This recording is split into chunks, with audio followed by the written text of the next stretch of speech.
Lovísa, fjárasta sigur á baráttuglöðu Skallagrímsliði í kvöld. Hvað að skapa þetta fyrir Haukana?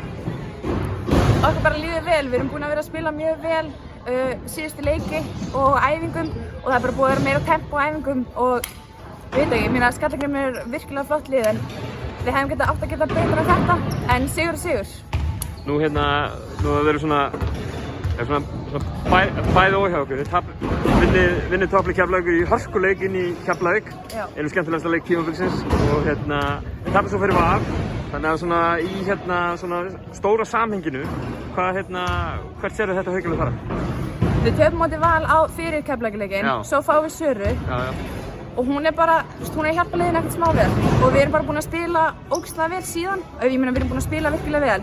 Ég sé þetta tímabil fara ógeðslega skemmtilega. Ég held að þessi topp 3 lið, þetta verður bara hörkuleikir alla leiki gegn í alla metur á milli okkar allra. Þannig að, já. Nú er náttúrulega risastórt púsl eins og þú nefnir að fá Söru inn í liðið.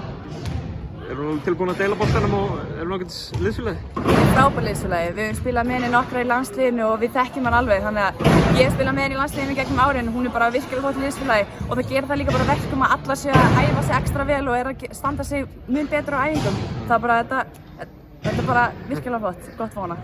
Snæfell í næsta leik, það er vantilega sýnd veiðið en ekki gefin. Já. Hvað þurfa að gera til þess að ná í, halda ykkar sigurgangu áfram?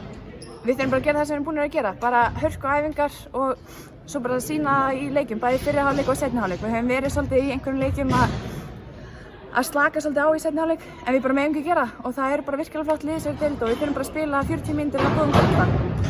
Frábært, takk.